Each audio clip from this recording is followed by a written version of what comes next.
Bapak, Ibu, Saudara yang dikasihi Tuhan, tibalah saatnya kita membaca, mendengar, dan merenungkan sabda kebenaran Tuhan yang terambil dari Kisah Para Rasul 15 ayat 1 sampai 11. Mari kita sebelum membaca, mendengar dan merenungkan, mari kita satukan hati, kita berdoa. Terima kasih Bapa, Engkau mengasihi kami jauh sebelum kami mengenal-Mu. Terima kasih juga atas kelimpahan karunia yang Engkau berikan kepada kami setiap hari. Engkau memberi kami makanan luar biasa dari firman-Mu. Bapa, sebentar lagi kami akan membaca firman-Mu. Penuhi kami dengan kuasa Roh Kudus, supaya kami bisa merasakan kehadiran-Mu. Kami ingin firman-Mu hidup di dalam kehidupan kami. Jangan biarkan firman-Mu berlalu begitu saja.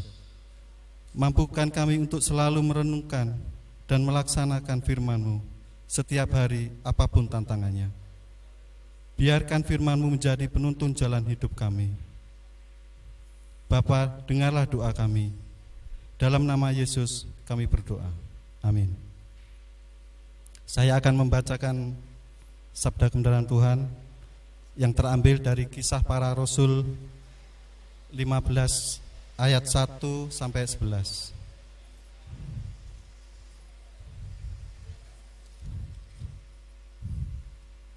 Demikian firman Tuhan. Beberapa orang datang dari Yudea ke Antioquia dan mengajarkan kepada saudara-saudara di situ, jikalau kamu tidak disunat menurut adat istiadat yang diwariskan oleh Musa, kamu tidak dapat diselamatkan. Tetapi Paulus Barnabas dengan keras melawan dan membantah pendapat mereka itu. Akhirnya ditetapkan supaya Paulus dan Barnabas serta beberapa orang lain dari jemaat itu pergi kepada rasul-rasul dan penatua-penatua di Yerusalem untuk membicarakan soal itu. Mereka diantarkan oleh jemaat sampai ke luar kota. Lalu mereka berjalan melalui Fenisia dan Samaria. Dan di tempat-tempat itu mereka menceritakan tentang pertobatan orang-orang yang tidak mengenal Allah. Hal itu sangat menggembirakan hati saudara-saudara di situ. Setibanya di Yerusalem, mereka disambut oleh jemaat dan oleh rasul-rasul dan penatua-penatua. Lalu mereka menceritakan segala sesuatu yang Allah lakukan dengan perantaraan mereka.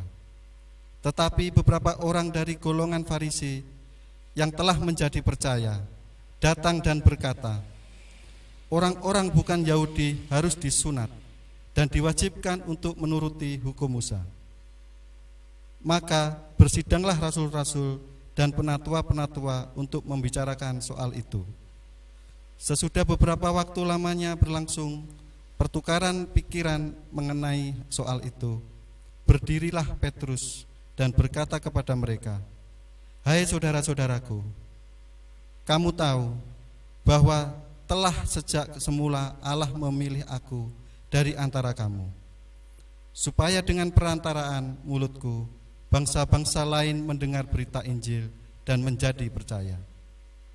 Dan Allah yang mengenal hati manusia telah menyatakan kehendaknya untuk menerima mereka, sebab Ia mengaruniakan Roh Kudus juga kepada mereka sama seperti kepada kita. Dan Ia sama sekali tidak mengadakan perbedaan antara kita dengan mereka, sesudah Ia mencucikan hati mereka oleh iman. Kalau demikian, mengapa kamu mau mencobai Allah dengan meletakkan pada tengkuk murid-murid itu suatu kuk yang tidak dapat dipikul baik oleh nenek moyang kita maupun oleh kita sendiri? Sebaliknya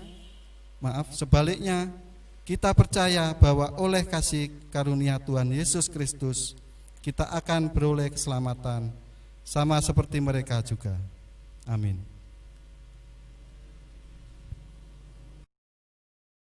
Demikianlah firman Tuhan yang disebut berbahagia adalah kita yang membaca merenungkan, terlebih melakukannya dalam setiap kehidupan kita hari demi hari. Amin. Bapak, Ibu, Saudara yang dikasihi Tuhan dan anak-anak, merdeka, merdeka, merdeka. Begitulah pekik para pahlawan dan seluruh rakyat Indonesia saat kalimat demi kalimat proklamasi dikumandangkan. Saat ini, kemerdekaan itu sudah mencapai usianya yang ke-75 tahun. Usia yang tidak muda lagi, cukup dewasa, bahkan sangat matang. Mari kita renungkan 75 tahun perjalanan bangsa Indonesia. Sudahkah kita benar-benar merdeka? Merdeka adalah bebas. Bebas untuk berpendapat dan melakukan banyak hal demi kemajuan negara kita. Tapi mari perhatikan, berapa banyak kebebasan dikekang dan hak bicara dibungkam. Maka, kembali pertanyaannya, sudahkah kita benar-benar merdeka? Juga dalam beriman dan melakukan kehendak Tuhan dalam kehidupan kita sehari-hari. Dalam nuansa kemerdekaan saat ini, bacaan kita juga berbicara tentang kemerdekaan, kebebasan di dalam Yesus Kristus. Bacaan kita ditulis dalam konteks perjumpaan para rasul, yaitu Paulus dan Barnabas, dengan orang-orang Kristen Yahudi yang dari Yudea datang ke Antiokhia, dan juga perjumpaan para rasul, Paulus dan Barnabas, dengan orang-orang non-Yahudi yang merupakan orang Kristen baru. Menurut sekelompok orang Kristen Yahudi, seseorang harus tetap disunat sesuai dengan hukum Musa untuk menerima keselamatan. Pemahaman ini tentu tidak jauh dari pandangan eksklusif yang sudah mendarah daging bagi orang Yahudi. Sunat dipahami sebagai sebuah tanda keterpilihan umat supaya dikasihi dan diselamatkan oleh Allah. Nampaknya pemahaman ini masih kuat di antara orang-orang Yahudi.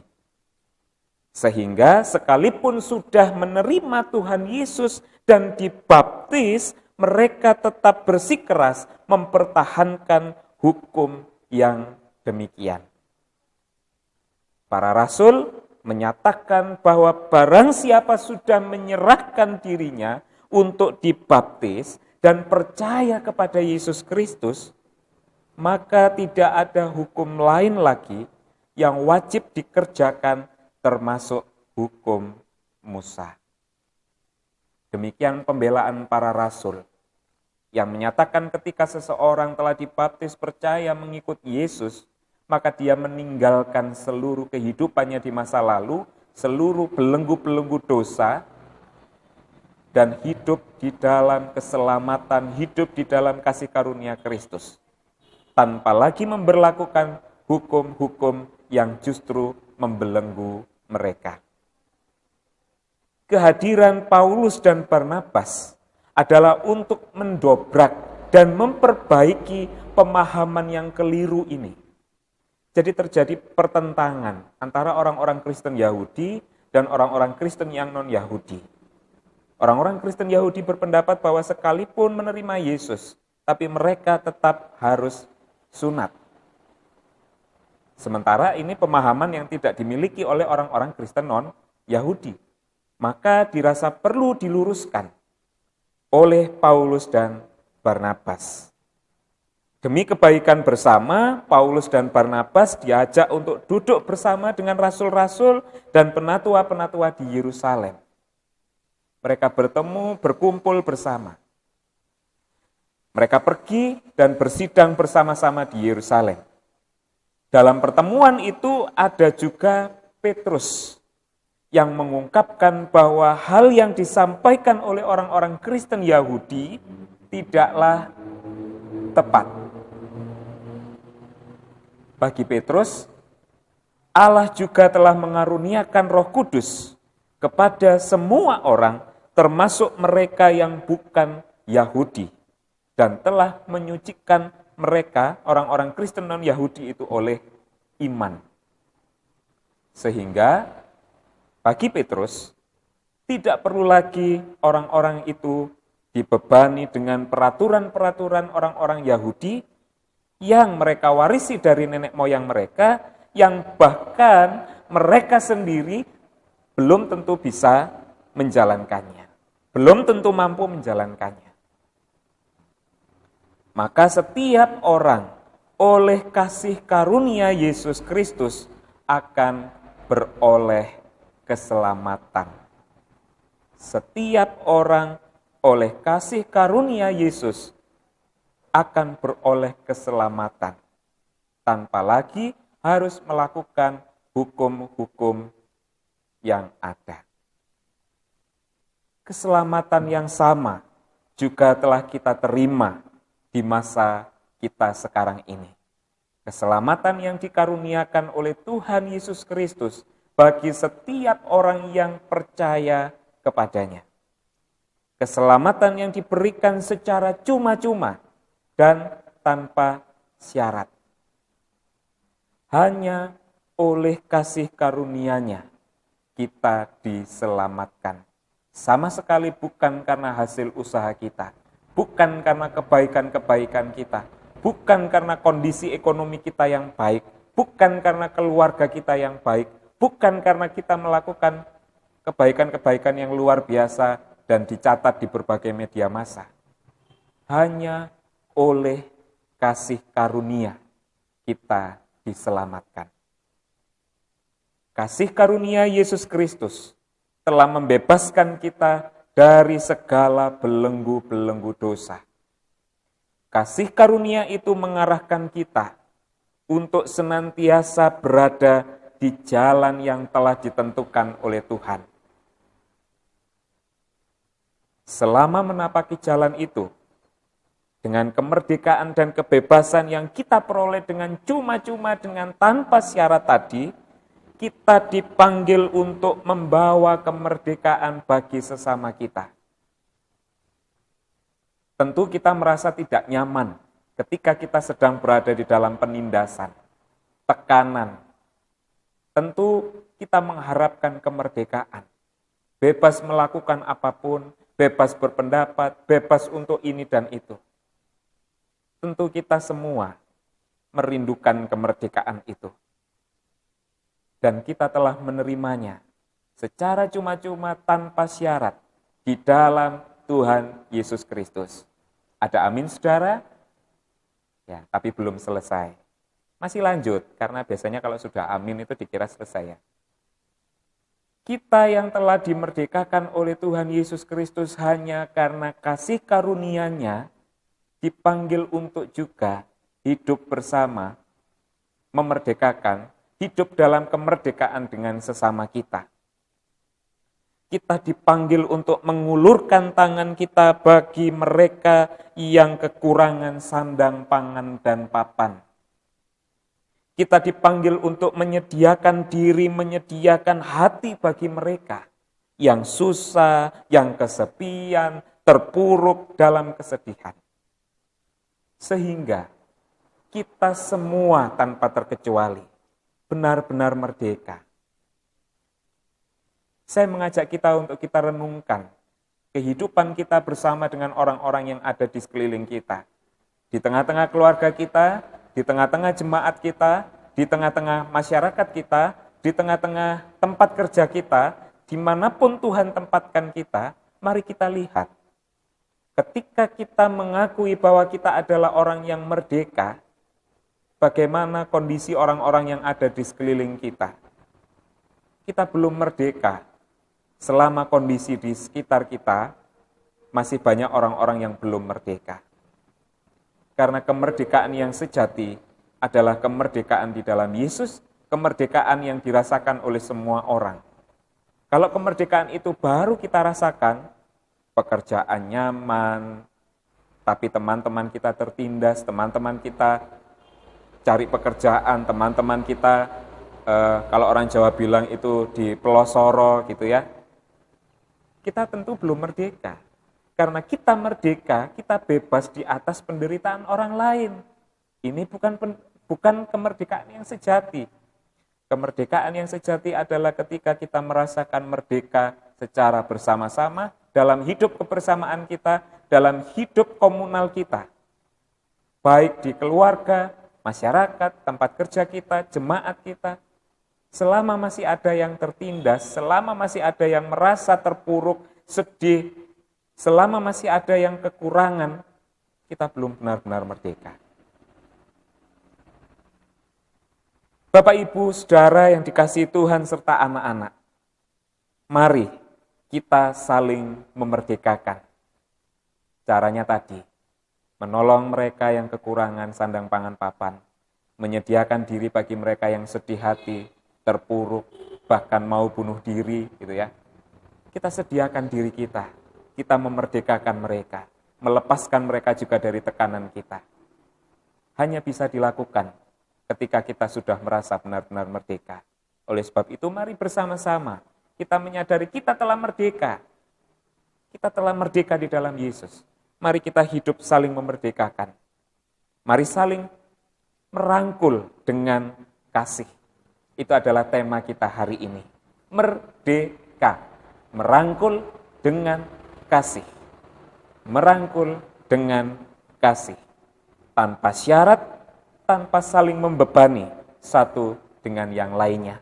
Karena itulah kemerdekaan yang kita rasakan, kita peroleh dari Tuhan kita Yesus Kristus, yang tidak menuntut apa-apa ke kita, tidak pernah menuntut apapun demi keselamatan yang telah Dia berikan untuk kita.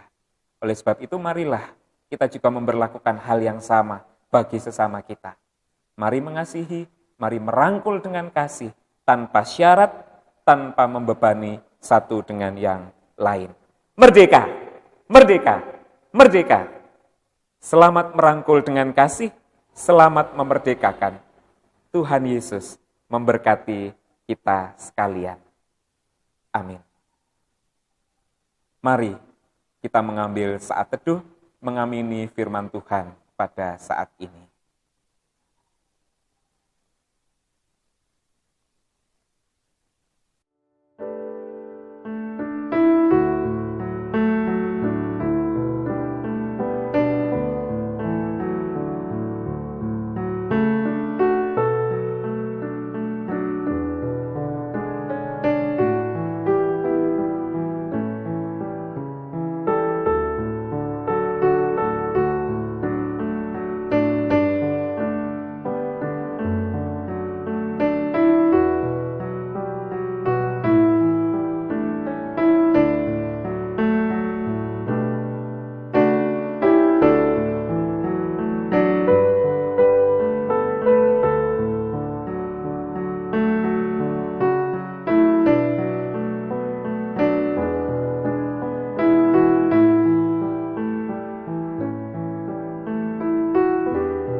Selesai.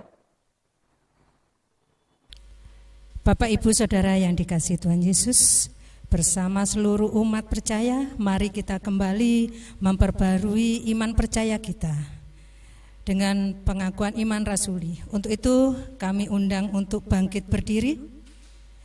Mari kita mengucapkan pengakuan iman rasuli. Pengakuan iman rasuli.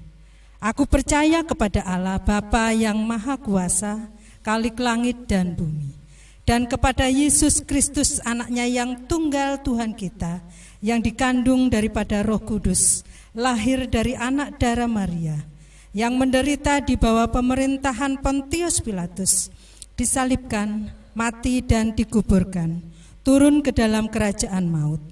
Pada hari yang ketiga, bangkit pula dari antara orang mati. Naik ke surga, duduk di sebelah kanan Allah Bapa yang Maha Kuasa, dan akan datang dari sana untuk menghakimi orang yang hidup dan yang mati. Aku percaya kepada Roh Kudus, gereja yang kudus dan am, persekutuan orang kudus, pengampunan dosa, kebangkitan daging dan hidup yang kekal. Amin. Kami persilakan Bapak Ibu Saudara untuk duduk kembali.